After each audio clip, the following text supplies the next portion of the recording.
Hello, Princess on a Pillow here. First, I want to apologize. I just came from the dentist, and he injected me all up in the roof of my mouth, and now this eye won't stop tearing. So I'm just going to try and do this as quickly as possible so you don't have to look at my eye that keeps tearing all the way down my face. Okay? Okay, Princess on a Pillow here.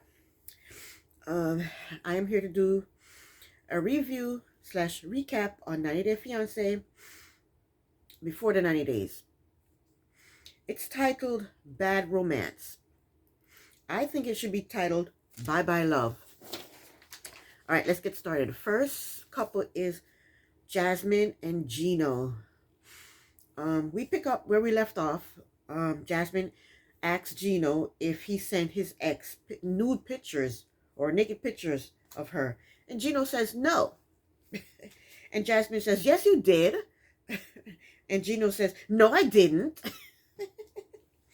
So Jasmine shows Gino the screenshot that the ex sent her. And Jasmine told Gino, you are the only person I have sent these pictures to. So Jasmine starts to cry.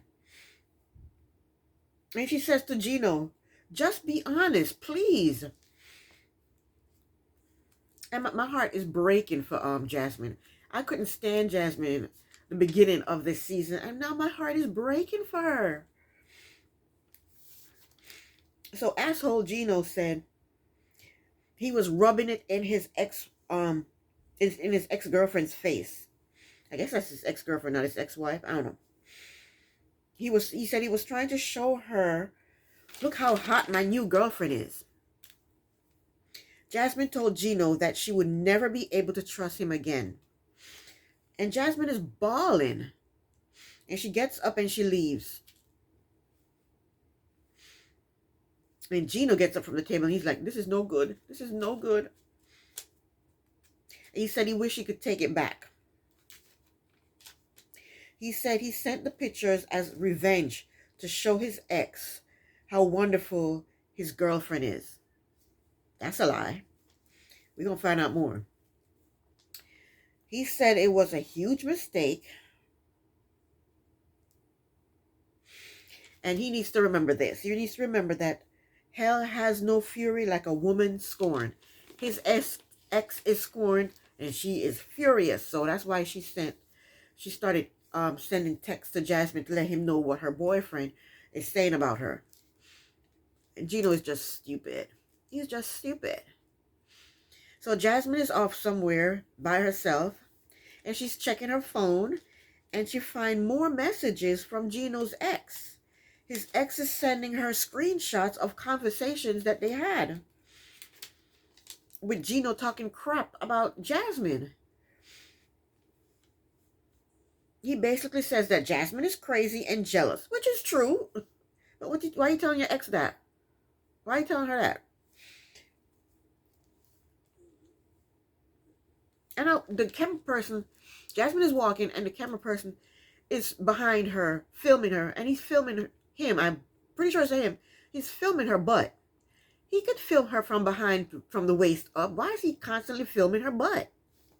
And she's wearing a thong that's hidden all the way up her butt. So all he sees is her butt. I tell you, poor Jasmine. She's being exposed from the front and from the back.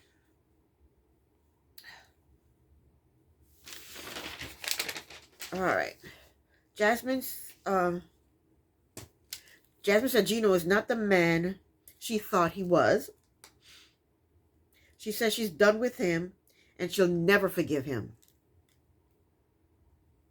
So she says she wants to confront him and cause him as much pain as he caused her. So Jasmine goes back to their room. And as soon as she gets through the door, Gina's like, I'm sorry. She told him to shut his blanking mouth. And Gino goes, okay.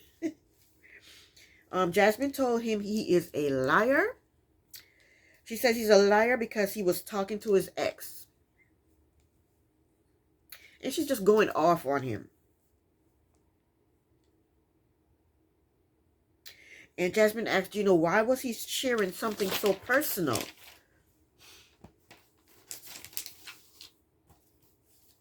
And Gino told her that he wanted his ex to know how hot his new girlfriend is.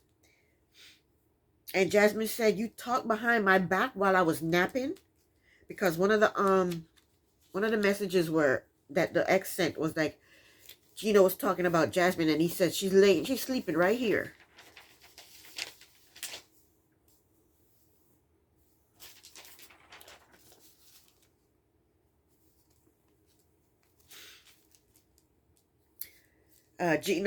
Jasmine told Gino that he made her look like a crazy, explosive Latina, which she is. Um, Gino said that it was a joke. Um, Jasmine said, "It's a joke. You're so funny." My eyes tearing. I'm sorry, y'all. It looks bad, I know. I'm not almost done, but don't look at me. Just listen to me then, if it's bothering you. All right. So Jasmine told Gino that she needs to move into a new room.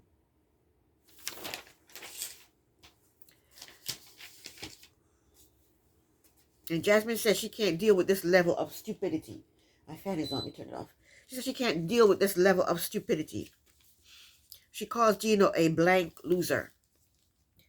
She goes into the bathroom and she gets the electric toothbrush that he gave her. I think it's her toothbrush. See my eye tearing right here. The tear running down right there.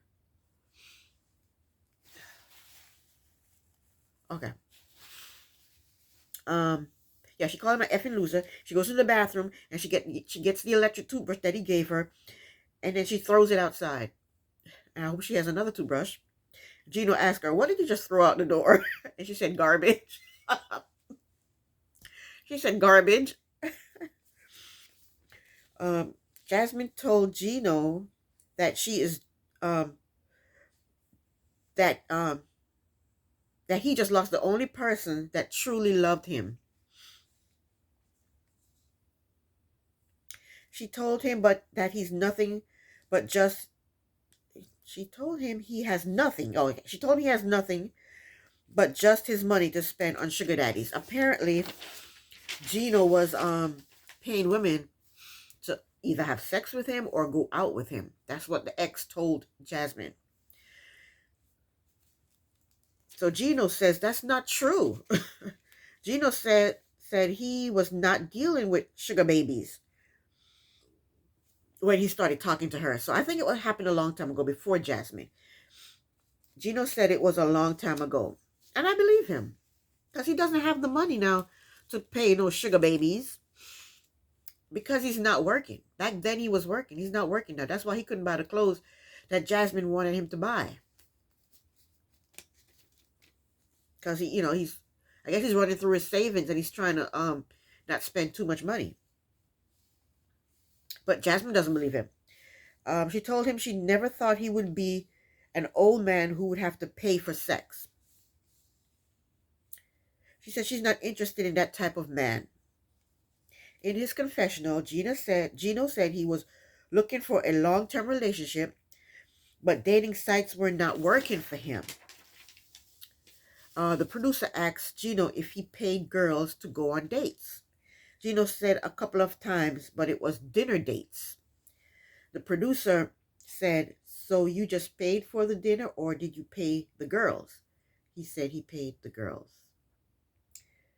Gino said he realized that was not the way for him to find true love. And he said Jasmine has the wrong impression of him. I think he's telling the truth about that. She's going off on him. Jasmine says, thank God she took the birth control pill. Thank God she did. She said she can't imagine being pregnant for someone who's as sick as Gino. Jasmine says it's the last time he will ever see her in his blank life. In his, I guess, goddamn effing life. They put blank. I put blank. Jasmine cussed Gino out and told him she hate him. And then she leaves out of the room with her baggage. And that's the end of Jasmine and Gino. Next up is Jimena and Mike. This episode, Mike was the man. He was the man. It's his last night there. And he's doing it up big. He picks a restaurant. He invites the whole family, Jimena and her whole family, to dinner to this restaurant. And he picks a nice restaurant, a very romantic restaurant, and the setting is a view of the city. He gets to the restaurant and he sets everything up. And there's balloons and cake. And he told the waiter to bring the cake out. When he bring the cake out, to bring the ring out also. Because he's going to ask Jimena to marry him. So Jimena and her friends arrive. And Jimena, she loves the decorations. And she loved the fact that he put in so much effort. Look at that. So much effort. My poor eye. So much effort. She loves the fact that he might put in so much effort to make this dinner special and romantic for her. So they sit down and the food arrives and the food looks delicious. After they eat, Mike stands up and he reads this note that he wrote in Spanish for Jimena. And he stands up and he reads it. And it basically said, he is thankful for meeting her. He said she's his other half. He says she completes him. He says he loves her children as if they were his. He said when they're together, he don't care about anything else but them, but her and the family. And he says she keeps him tidy. And he says, I love you. That was so sweet. So sweet.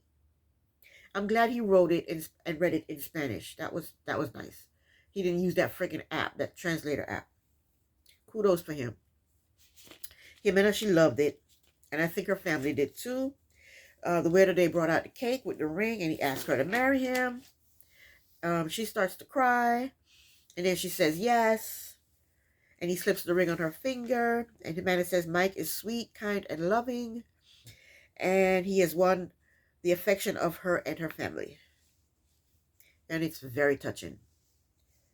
The father is crying. The stepmother is crying. The mother is tearing up. Mike says he feels like all his dreams has come true. And the father hugs Mike and welcomes him to the family. My poor eye. Okay. The next day we see Mike, he's sitting down in the living room and he's getting ready to leave. He's all packed and he's getting ready to leave.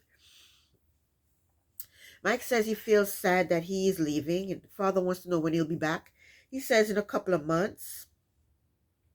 Mike says in his confessional that when he comes back, him and Jimena will get married. Then he will go back to the States and apply for a spousal visa for her and her kids. I wonder how that works. If he applies for a spousal visa, will her kids be able to just come along with her? I don't know. I don't know how that works. And then he said he'd be able to bring her to New York. Her and the boys to New York. Jimena says that she is sad that Mike is leaving. Mike says goodbye to everyone. And Jimena goes with him to the airport. When they get to the airport, Jimena gives him a necklace. And she says it's a metal of virgin necklace. And it says it will keep him safe. I thought that was really, really nice of her.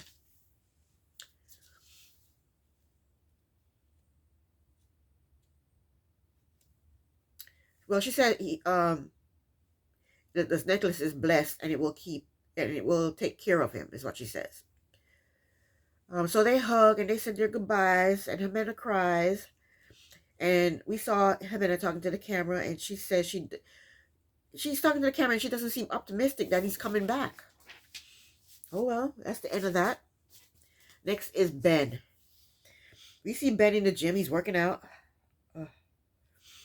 He still has not heard from Mahogany. Ben says he's angry, he's upset, and he feels betrayed, and he's sad. Poor baby. A 52-year-old chasing after a 24-year-old. And even though I don't want to hear his woe is me crap, I think what he's doing is the right thing. He needs to try and find her and find out what's going on. I mean, he can't go back to the States and keep texting her for the rest of his life. They either need to move ahead in their relationship or cut it off. So he needs to find her and find out what's going on. Because he can't live his life in limbo. He's 52 years old. I mean, I don't want to say that he doesn't have long to live, but he wants to, find out he needs to find out what's going on, if they're going to be in a relationship or not, so he can move on. That's what he needs to do. So I don't blame him for being there trying to hunt her down. Find her and find out what the hell is going on. That's what he needs to do. I'm all for that. He's already there. Why go back to the States and then text her, and keep texting for how many years? Anyway, my poor eye. So Ben wrote Mahogany this stupid the stupid story. The story is him and her on a train. I'm trying to remember what the story was about. Him and her on a train. The train starts to run off the track. Everybody in the train starts to panic. Him and Mahogany, did I say Jimena? Him and Mahogany started to dance. And when they start to dance, the people in the train stop panicking and start watching them dance, and everything is fine and hunky-dory. I think that's what he said the story was about. I think Ben is losing his mind.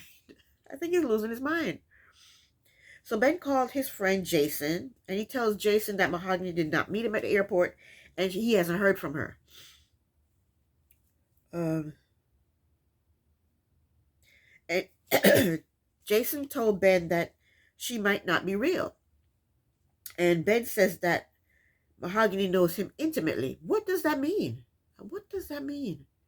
They've just been talking they've been texting.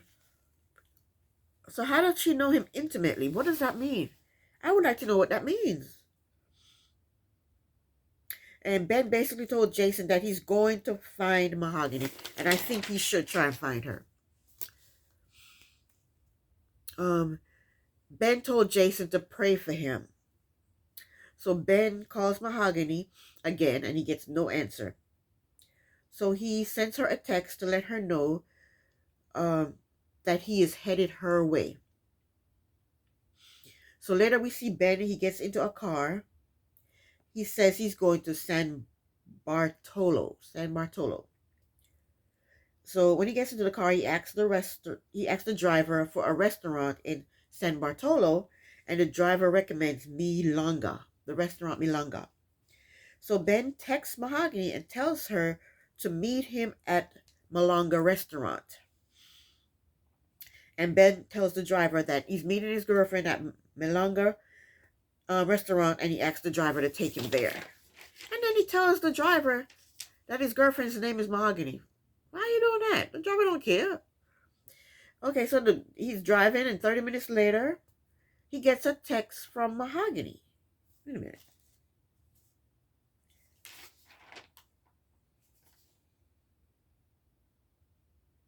Yeah.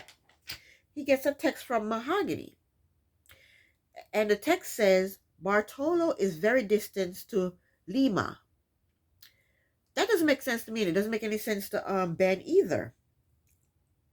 I think that text was not meant for Ben. I think she's texting somebody else, and she accidentally texts Ben instead. That's what I think happened, because that doesn't make any sense.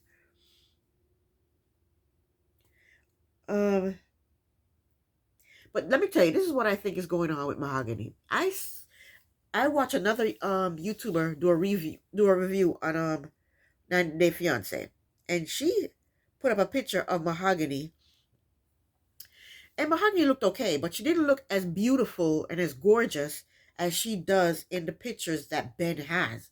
So I think maybe these are old pictures that he has of her, or they're airbrush pictures he has of her, because the picture I saw of her, she was okay looking, but she wasn't as gorgeous as she was in the pictures that Ben has for her. So maybe she's insecure about how she looks. She has a tad bit more weight on her, and she doesn't look as fabulous, but she still looks okay.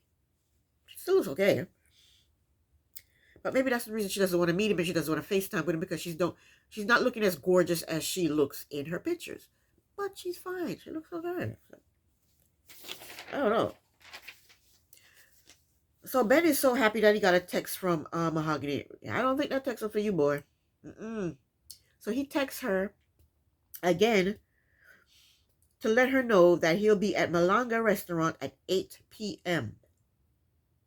He didn't ask her to meet him there. He said he will be there at 8 p.m. So Ben gets to the restaurant at 7:55 p.m. with all his suitcases. He orders water. He should at least order a lemonade or Kool-Aid or Kool-Aid. Order a lemonade, sweet tea or something. A sandwich, something. He orders water. Cheapskate, so they just have to pay for water. I would kick him out of my restaurant. I'm like, either you order something or you get the hell out. How you gonna order water? So they brought him a glass of water. And he commits to wait. 8:30 comes around, no mahogany. And Ben tells the camera that it's 8:30 and she's supposed to be here at 8. No, you told her you were going to be there at 8. You didn't ask her to be there at 8. She never told you she was going to be there at 8. You said you were going to be there at 8. He said she was supposed to be here at 8. No, she wasn't. You didn't tell her to be there at 8. You didn't ask her to be there at 8. She never said she was going to be there at 8. You said you were going to be there at 8. Yeah. So 8:44 p.m. rolls around, still no mahogany. And Ben is wondering if he looks like a fool. Yeah, you look like a fool. You're trying to date a 24-year-old girl, and you're 52. You look like a fool. You do. She's what? You're old enough to be her grandfather.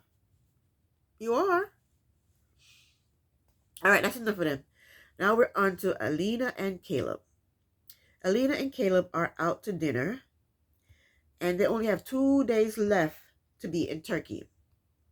Alina asks Caleb if she's going back to Russia and he's going back to the States and they're just going to be friends.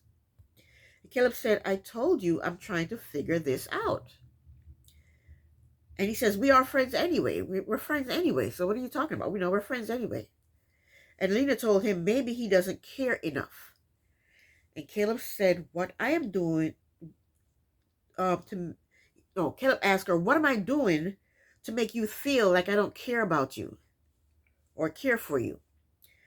And she told him he is vague about what's going to happen to them once they leave Turkey. Alina told him she wants to know if he's open to being exclusive or not.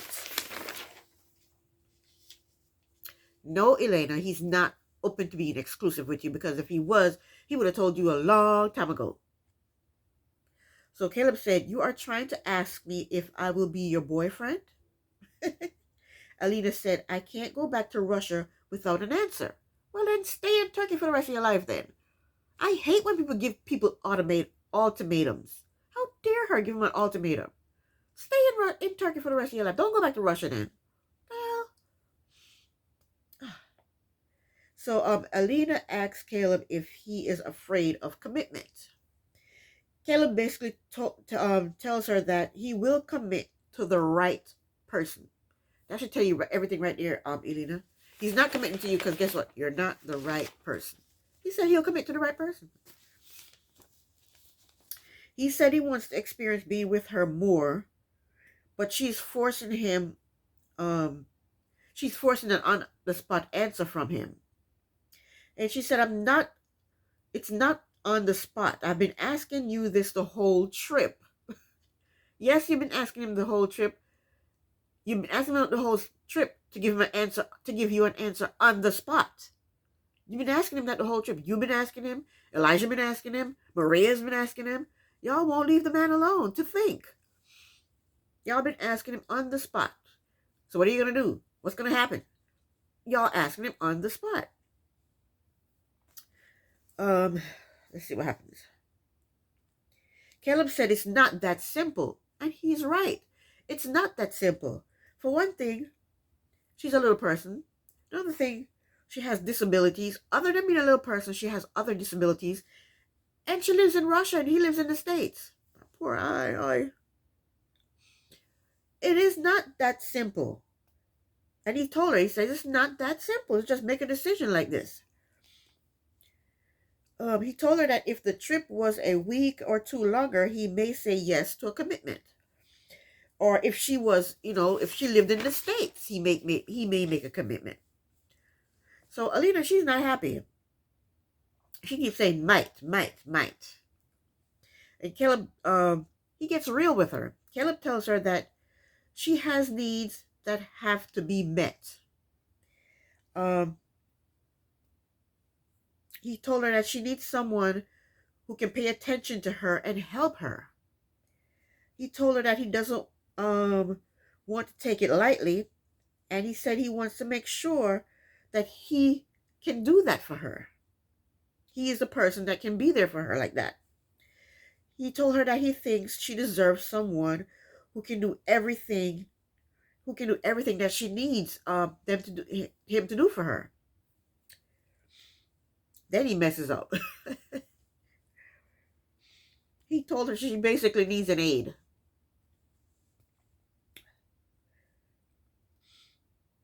He's honest, but that's brutally honest. And Alina is pissed. She says to Caleb, that basically you're saying that I'm not good enough for you. Out of all that he just said to her, all she's saying that he said he's not good enough for her. He never said that. That is not. Caleb said that's not what I said. And Alina, she refused to listen to what he's saying to her. And she refused to understand what he's trying to say. I understand perfectly what he's saying. Basically, he's saying that being in a relationship with her is challenging, and he doesn't know if he can step up to the plate. And she deserves someone who can. That's all he's saying. She goes, "Oh, you think you're too good for me?" And so she's still demanding that he gives her an answer, yes or no. You want to commit to me, yes or no? And Caleb says there's nothing else to talk about, because he's explained it to her and explained it to her and explained it to her. So he finally says, you know what, there's nothing else to talk about. So they leave the restaurant, and she's pissed. She's saying, you don't love me, you don't love me. He never said he loved you. When has he ever told her he loved her? So she's saying, you don't love me, you don't love me, you don't care. And Caleb is saying, I need more time. And then he says, you're not listening to me. In the confessional, Caleb says she's forcing an answer. So she's creating a no for herself. And she is, because right now it's a no. He's saying, if I spend more time with you, it may change to a yes. So he says she's forcing a no on me. She's shooting herself in the foot, basically. Caleb said he may go home and miss her and realize that he should have said yes. And he says he doesn't know what to do. When they get back to the room, she tells Caleb to sleep on the couch, which is messed up. That's messed up. She should sleep on the couch. She's shorter. Yeah. The next morning, Alina and Caleb, they're going out. And Caleb said that things are a little awkward between them. It's their last day together, and they're going on a boat ride, and they're going sightseeing. He said they're walking on eggshells with each other. And on the boat ride, Alina asks Caleb if he feels anything for her. And he said he doesn't know. See, he never told her he loved her. So I don't know what she's talking about. You don't love me, you don't love me. He never told her he loved her. She asked him right now, "What do you feel anything for me?" And he goes, "I don't know what I feel for you." And then she says, "How long do I have to wait? How long do I have to wait for you to tell me how you feel about me?" She's so pathetic. Leave this man alone. And Caleb didn't answer her. Maybe he did, but the cameras didn't show him answering her. In her confessional, Alina said that this is a road to nowhere. Ding, ding, ding, ding, ding it. You're finally realizing it's a road to nowhere. He doesn't want to make a commitment to you. He doesn't. She finally realized that. So next we see them in their hotel room, and Caleb is meditating, and Alina is walking from the bathroom to the bedroom, and she's making a whole bunch of noise. And he's trying to meditate. And then she climbs in the bed, making all kinds of noise. Then Caleb asks her, "Can I talk to you?" And she said, "Sure, if you have something to say, sure." So he gets into bed, and he tells her that he really do care about her. He told her that he's not used to dating a little person. He says he's a bachelor and he's very independent. And he says he's used to doing just him, not taking care of somebody. He's used to just doing what he does, He told her that it scares him a little bit to imagine being with her long term. He's being brutally honest with this woman, And Alina said, when you love someone, it shouldn't be so hard to help. It becomes part of your daily life. When you love someone, he never told you he loved you. What are you talking about? Alina, when you find somebody who loves you, then they'll be able to do this for you, and it won't be a problem. But Caleb does not love you. He cares about you. He likes you. Y'all are friends. And that's where it ends.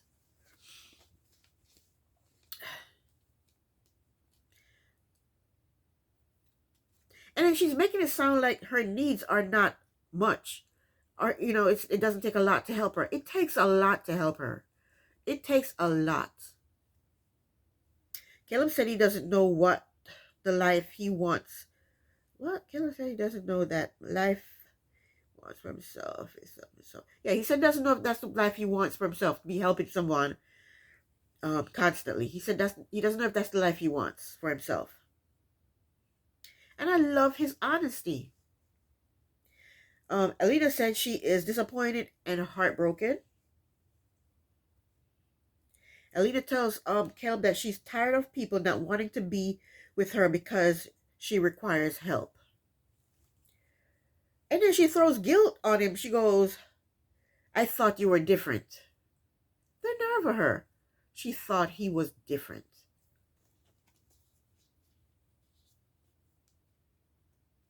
And Caleb told her that he didn't want to hurt her. And he puts his arms around her and he hugs her. Okay, next scene is the next morning. They're packing to go to the airport. In his confessional, Caleb said that they are breaking up. They're breaking up. I didn't even know they were a couple. They weren't a couple. But he says that they're breaking up. Alina tells Caleb that he feels like a stranger to her. And she asks him for a hug. And they hug. And Alina says she's losing a friend. Why do you have to lose him as a friend? Why can't you guys still be friends? I don't understand that. At the airport, Alina asked Caleb if he thinks that they will ever see each other again. And Caleb said he hopes so. And he said they should keep in touch. And Alina says she'll try. And Caleb told her he'll miss her. And then they hug. And Caleb said to the camera that he is not sure he's making the right choice. Alina she tells the camera that she doesn't want to go back home. She'll be lonely. Her parents are back there in Russia. And so is Elijah. She ain't gonna be lonely. And then she has another friend, and they're all in a band together. She ain't... Alina, please. That's the end of Alina and Caleb. And she was fired for saying some racial stuff. So that's the end of them, period. I don't think we'll see him on any reunion show or anything like that. Next is this the last couple? I think this is the last couple. Thank God, because I need to go rest my eye. It looks better, though, than it did earlier. Okay, so next couple is Memphis and Himza. Okay. I heard through the grapevine. Sorry if you guys don't want to know this, but I like to know what's going on. So, I heard through the grapevine that they're already married and she's pregnant. Okay? I don't know why she married him. I don't know why he married her. They don't even like each other, and I don't like them. Okay, let's get to it. Okay, they're waking up in the hotel, and this time Memphis said that the sexy time was good. In his confessional, Himza said that Memphis told him that she was going to break up with him if they don't get married. Yeah, if they don't get married while she's there, she's going to break up with him. And he didn't like that she said that to him. So they go out to get some food. And while they're eating, Memphis tells Himza that through this translator app, of course, that she will not marry him unless he signs a prenup. Himza asks her if she doesn't trust him. And Memphis told him that she wants to make sure her children are safe and protected in case he divorces her. Memphis told him that if he doesn't sign the prenup, she does not want to marry him. In his confessional, Himza said that they don't have prenups in Tanzania. He said this is the first time he's heard of a prenup. He says he feels insulted. He said a marriage should be built on trust and respect. Trust and respect? She can't trust you. You've lied to her twice. The first lie you told her was that your mom was okay with them, with him and her sleeping in the same bed. And the second lie he told her about he lied about his age. Marriage should be built on trust and respect. Come on now, Himza. Anyway, Himza tells Memphis that her possessions don't mean anything to him. And Memphis says, good, but will you sign a prenup? And then Himza says, okay. Hemza said that he has been feeling uneasy with Memphis lately. He says every now and then a new problem pops up. A new problem pops up for you on your end. Let's go over his his little faults. He doesn't have a job. He can't drive. He doesn't have a car. He lives with his mother, so he doesn't have a place of his own. He has no money. He lied about his mom, he lied saying that his mom said they could sleep in the same bed. He can't cook or clean. His first time having sex with her was terrible. And he lied about his age. So he says every now and then new things keep popping up. New things are popping up for you. And he says he's having doubts. Next, Memphis and Himza are in a car and they're on their way to the embassy so that Memphis can file paperwork so they can get married in a week. So they get to the embassy and Memphis goes into the building and Himza waits outside for her. And Himza tells the camera that he's not happy that Memphis asked him to sign a prenup. He feels that she doesn't trust him. And she doesn't trust him because she even said before, she said, he's lied to me twice. What else is he hiding or has he lied to me about? So she doesn't trust him. He says he doesn't want her to think of him as greedy. He says she has the wrong image of him. So an hour later, Memphis comes out of the building and she tells Himza that she got the paperwork. And she tells Himza that she feels nervous and scared because she wants the marriage to work. Memphis picks up on Himza being upset. And she asks him what's wrong and he says nothing. They're in the car and I guess they're, excuse me. They're in the car and they're on their way back to the hotel. I'm guessing. I don't know where they're going. And Memphis asks Himza, what are the plans for the wedding? And Himza tells her it's a surprise. And Memphis told him that she wants to know the plans for the wedding because he doesn't plan stuff well. He's not good at planning things. And I would want to know too. Every woman wants to know the plans for their wedding. We're not just going to sit back and just let somebody else plan our wedding. We want to know what's going on. She asked him how much money for the wedding altogether. He said he doesn't know. So she asked him how much does she have to pay. And he tells her that she doesn't have to help. And Memphis asks Himza if he has any savings or if he's broke. And she needs to know this because they're getting married. And when they get to the States, basically, she's going to be taking care of him. So she needs to know if he has any money. And he says no, he has no money. And Memphis tells him that when they get to the States, she wants everything to be 50-50. How in the world can everything be 50-50? He doesn't know if he's going to get a job. First, I think he has to get a visa in order to get a job. Who knows how long that takes? And how do we know he's going to be able to get a job with that certificate that he has from Tanzania? How we know that certificate is going to be good in the United States? He can't drive. So she's going to have to drive him everywhere.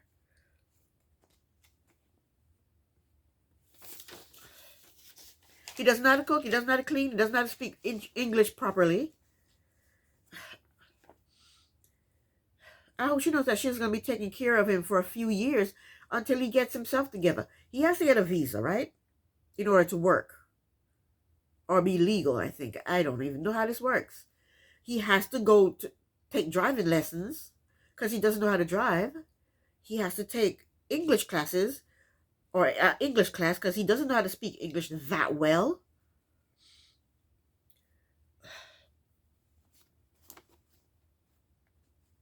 And then after he gets a job, I'm pretty sure he's going to be sending money home to his mother.